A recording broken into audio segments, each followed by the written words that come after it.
Olá, buscadores! Estamos iniciando mais um episódio do programa Leituras para Viver Melhor, programa produzido em parceria da TV Suprem com a editora Teosófica. TV Suprem, que é o canal de comunicação da União Planetária, o canal 2 da NET. E se você estiver acompanhando este programa pelo YouTube, não deixe de curtir o vídeo, se inscrever no canal, assim você nos auxilia a produzir mais conteúdo de qualidade para você. E hoje iremos conversar com Eduardo Weaver, aqui de Brasília. Tudo bem, Eduardo? Como é que você está? Seja muito bem-vindo. Olá, Charles, como é que vai? Tudo bem? É uma alegria estar nesse programa, falando sobre um livro que eu gosto muito. E o trabalho da editora também é um trabalho encantador, né? Maravilha, nós que agradecemos sua disponibilidade de trazer a sua partilha, né? E as suas leituras sobre a obra. O Eduardo, ele é vice-presidente da União Planetária, ele é engenheiro, é um dos diretores da editora Teosófica e ex-editor da revista Sofia, que é uma publicação independente da editora Teosófica, que hoje está na edição número 94 e também disponível na versão digital atualmente. As duas opções, né? Revista impressa e revista digital. E ele escolheu para conversarmos hoje uma publicação da editora Teosófica intitulada A Luz da Ásia, a Vida e os Ensinamentos de Gautama Buda. Essa obra é de autoria do Edwin Arnold. Eduardo, esse livro, faz tempo que você conhece ele? Qual foi seu contato com ele? Por que você escolheu ele? Como que ele impactou a você viver melhor, se é que lhe impactou? Quanto essa leitura é especial para você? Esse livro eu já conheço há muito tempo. É um livro que eu escolhi porque ele foi marcante na minha vida. Assim, a primeira vez que eu li esse livro, eu fiquei assim muito entusiasmado, assim, muito tocado, porque é um livro muito poético, né? É um livro que narra a vida do Buda de uma forma tão bonita, né, que eu fiquei assim muito emocionado quando li o livro, né? É pura poesia o livro, embora não tenha assim tanta métrica, né? Mas a maneira como o livro narra toda a história do Buda, né, desde o seu nascimento, toda a magia por trás da história do Buda também, isso me encantou muito. E, como você deve saber, Charles, esse livro ele é bem antigo, né? Tanto que a Helena Blavatsky considerava um livro de cabeceira. Ela considerava A Luz da Ásia e o Bhagavad Gita como livros de cabeceira dela. Então, acho que não é por acaso, né? É um livro realmente assim muito inspirador, porque a história do Buda já é uma história muito linda, né?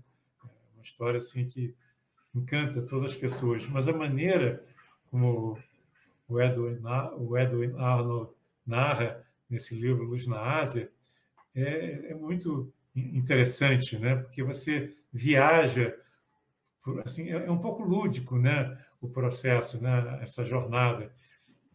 E ele vai contando de uma forma assim que parece que você está num conto de fadas. É a impressão que eu tive originalmente lendo o livro, né? E, ao mesmo tempo, ele traz, além da vida, os principais ensinamentos do Buda, mas de maneira muito leve, né? Não assim, tentando vender uma ideia, mas narrando uma história. Bacana. A história, por si só, ela já é incrível, né?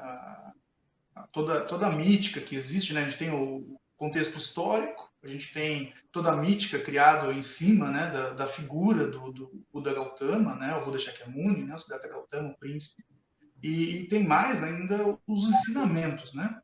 Dizem que Buda, ele viveu muito, né? Viveu mais de 80 anos, e alguns dizem que deixou mais de 80 mil ensinamentos, né?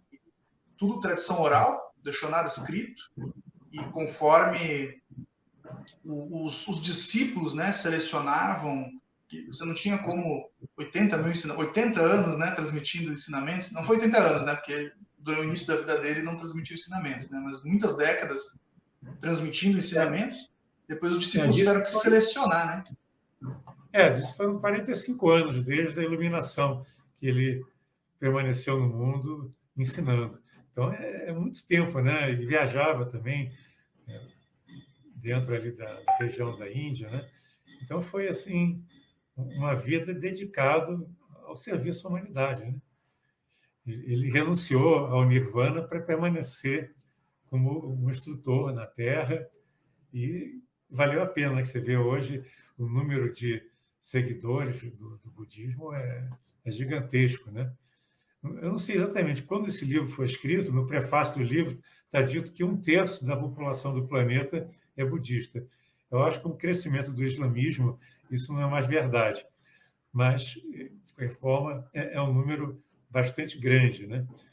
E isso, uma pessoa, né, que nasceu, um grande ser que nasceu no norte da Índia, alguns dizem que esse local, que é o reino de Shakya, é hoje uma parte do Nepal.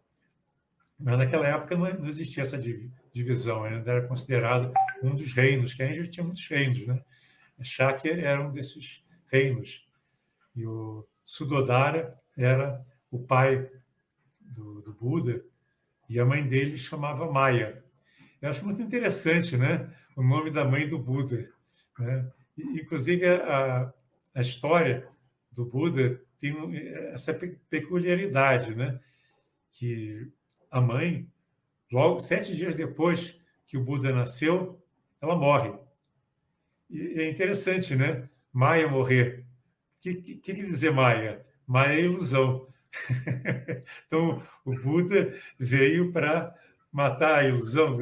Isso é uma elucubração minha, né? Mas parece que faz um certo sentido, né? Que havia assim, muita ignorância no mundo e o Buda veio para trazer uma nova luz.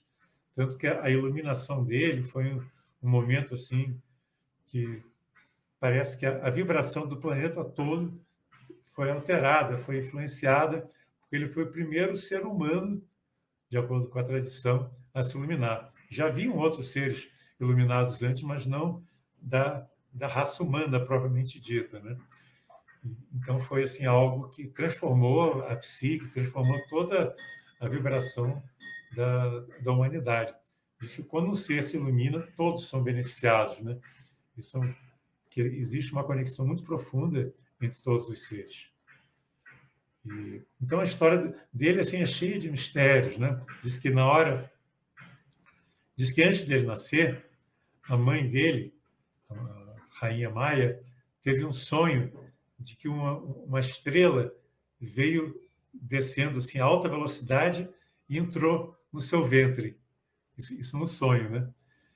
E quando ela acordou, aí ela contou o sonho dela, e aí havia um sábio na corte que foi chamado, né, para tentar interpretar esse sonho, e aí ele falou que ela ia dar luz a um ser que seria ao mesmo tempo um grande rei e um grande sábio. Não é? Muito interessante isso, né? E o pai do Buda, né, o rei Suddhodana, ele ficou um pouco preocupado, assim, que ele esperava que o Siddhartha, quando nascesse, fosse o sucessor dele, né? Então ele sempre teve essa preocupação que o lado, vamos dizer assim, de grande sábio, né, de grande instrutor, pudesse até existir, mas que o principal era ele se tornar um rei. Só que, de fato, o Siddhartha se tornou um rei, mas não o rei que o pai dele esperava, né? Um outro tipo de reinado que o Buda trouxe, né? O Siddhartha Gautama trouxe. É um reinado que não é dessa terra. É um reinado do espírito, né? Exatamente. Isso que você falou de mudar a vibração, né, do planeta, né, quando um ser se ilumina, uma curiosidade que me ocorreu é que, na época, né, do Buda Gautama, houveram outros sábios, né, em outros lugares do planeta que foram contemporâneos, né? A gente teve Pitágoras, teve Lao Tse, teve Confúcio, né, e, se eu não me lembro agora se o Zoroastro foi mais ou menos na mesma época também. A gente teve vários sábios, né? O fundador do jainismo também, não estou me lembrando o nome agora, também foi nessa época, né? Foi uma época realmente especial essa, né? Que nós tivemos assim uma eclosão assim de muitos ensinamentos transformadores, né? Porque o hinduísmo naquela época estava passando por uma fase meio difícil, meio já desgastado, os ensinamentos estavam distorcidos, o brahmanismo tinha chegado assim a um ponto de distorcer e colocar a classe sacerdotal como sendo superior às outras. E o Buda veio justamente para tentar corrigir não só os ensinamentos, mas também fazer uma reforma social. Ele foi contra sempre o sistema de castas, que era muito vigente na Índia, ainda continuou depois, né? Hoje ele é proibido, mas ainda existe até hoje o sistema de castas, mas oficialmente não existe mais. Mas naquela época era muito forte e até o século XX ainda era muito forte, né? Eu lembro que na época que a Sociedade Teosófica foi fundada, ainda havia muita discriminação contra as pessoas das classes inferiores. Este é o programa Leituras para Viver Melhor. Hoje estamos conversando com o Eduardo Weaver sobre a obra A Luz da Ásia, os ensinamentos, a vida e os ensinamentos de Gautama Buda, obra de autoria do Edwin Arnold e publicação no Brasil pela Editora Teosófica. Nós iremos para um rápido intervalo e voltaremos daqui a pouco. Até já.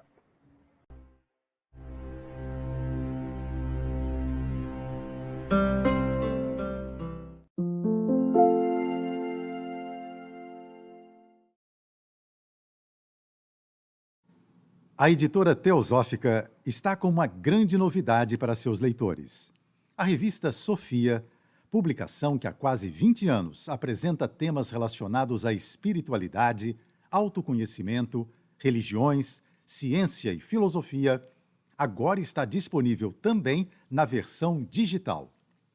Nesta nova modalidade, o leitor pode acessar todos os mais de 90 exemplares da revista Sofia já publicados, seja na tela de seu computador, tablet ou smartphone, já que o conteúdo se adapta à tela do dispositivo utilizado.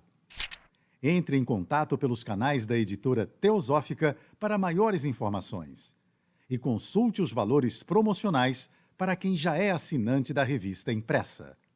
Editora Teosófica. Livros para viver melhor.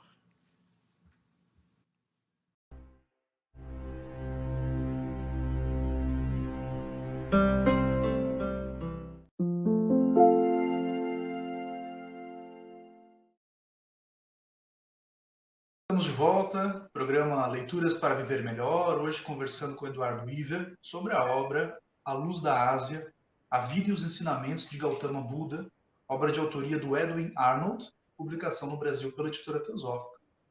Eduardo, você comentou, né, que o Buda Shakyamuni, o príncipe Siddhartha Gautama, ele tinha uma vida antes de seguir, né, o caminho da iluminação, a busca, né, sua busca de iluminação.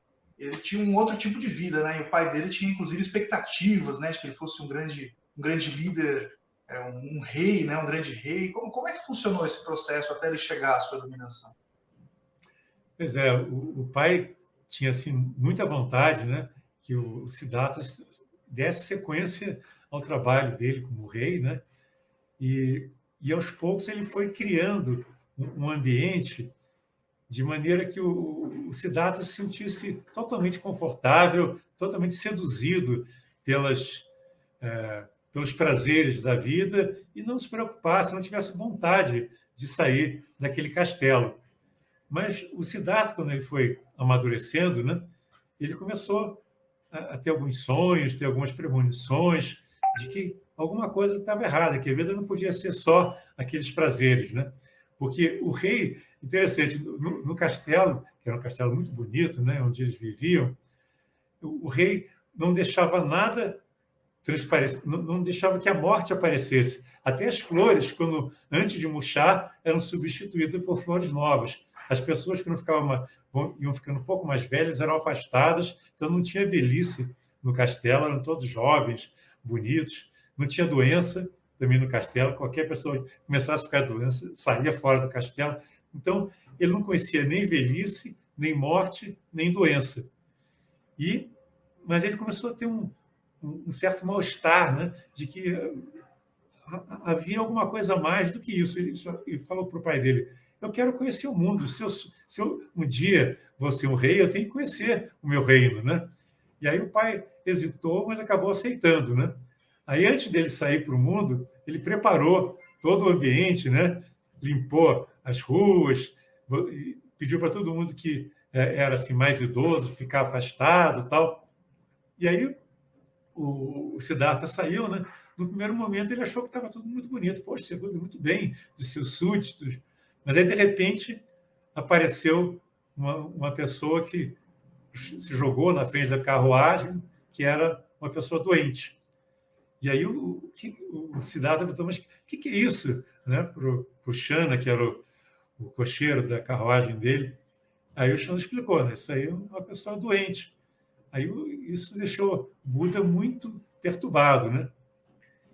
E aí, numa segunda saída, que estou encurtando a história, ele teve contato com uma pessoa que estava moribundo e ia morrer, né?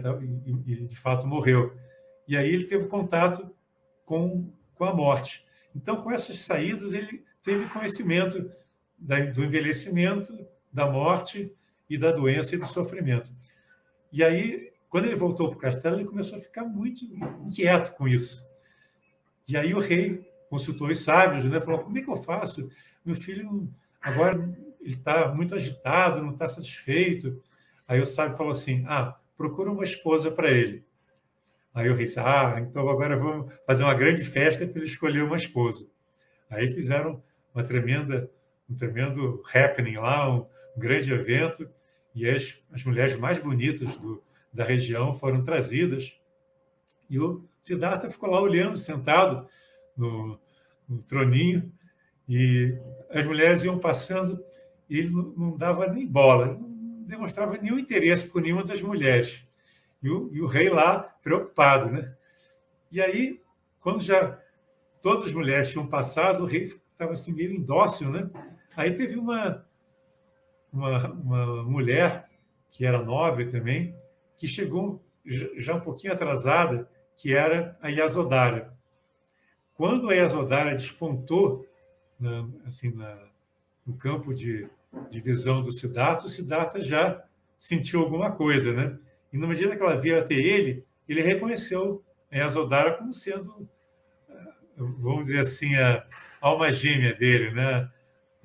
A futura esposa, a companheira dele. E aí os dois se casaram, tal, e lógico, ela foi morar no palácio. E aí o rei ainda embelezou mais o palácio, e antes tinha um muro só, ele criou mais 2 muros para impedir que o Siddhartha saísse de qualquer maneira, né? O tempo foi passando e o Siddhartha novamente começou a ficar inquieto, né? E ouviu assim que o vento soprou no ouvido dele que tinha chegado a hora dele sair para o mundo. Então ele, nessa hora, que é uma hora assim muito marcante no livro, inclusive, né? Ele decide que ele vai partir para descobrir a causa do sofrimento e a solução para o sofrimento. E a Yasodhara, na véspera, tinha sonhado que algo muito difícil, algo muito ruim estava para acontecer. E ela dormiu até chorando. E nessa noite, realmente, o Siddhartha levantou quando ela estava dormindo e foi saindo, né?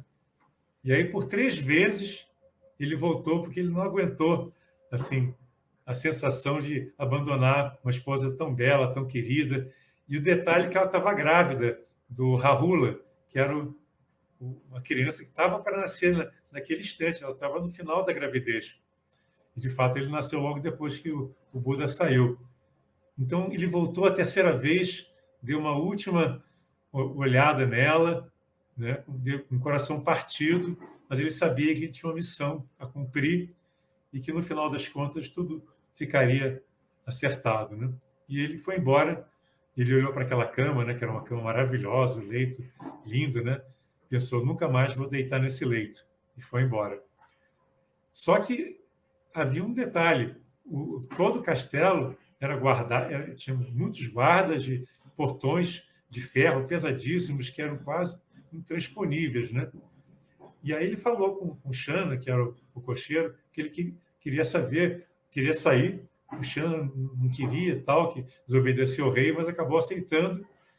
E na hora que eles chegaram no primeiro portão, o portão abriu sozinho, o outro portão, todos os portões se abriram sozinho e ele saiu com o Shana. Quando chegou num certo momento, ele tirou a roupa dele, devolveu para o Shana e falou para o Shana voltar, que ele ia seguir o caminho dele sozinho. E aí começou a segunda fase da vida dele, a fase de asceta. Existe todo um simbolismo, né? Existe toda uma mensagem na vida dele, na história dele, de renúncia, né? Então, ele teve tudo aquilo que o ser humano, de maneira corriqueira, né, deseja, né? Então, riqueza, poder, status social, né, uma bela família. Ele teve tudo que poderia seduzir, né, qualquer ser humano, para que ele ficasse sem se preocupar com outras questões filosóficas mais profundas, né? Que é o que acontece na vida de muitos de nós, né? A gente fica, às vezes, tão envolvido, né, no dia a dia da matéria, no mundo de Maia, né? E a gente acaba não refletindo sobre essas questões. Nesse momento, então, ele seguiu, né, o caminho dele e acabou indo morar numa floresta junto com outros ascetas, né, levando uma vida extremamente assim, difícil, né, uma vida sem nada, né, só comendo aquilo que ele encontrava para comer na floresta, né, levando uma vida extremamente ascética, jejuando muito tempo. Então ele foi emagrecendo, foi ficando cada vez mais depauperado, né? E ele ficou tão magro, tão fraco, que teve um dia que ele estava na beira do rio, caiu e quase se afogou no rio, porque ele estava sem forças para conseguir se levantar. Aí, por sorte, uma camponesa que ajudou a sair do rio, e ele percebeu que se ele morresse, não ia adiantar nada, todo aquele trabalho que ele estava fazendo seria um esforço em vão. E aí ele se despediu dos ascetas que viviam com ele, eles ficaram até muito revoltados com o Buda. Pô, como é que você vai abandonar essa vida? Você está abrindo mão agora da vida espiritual para voltar para a vida mundana, tal? Mas ele falou, não, eu tenho que seguir minha vida.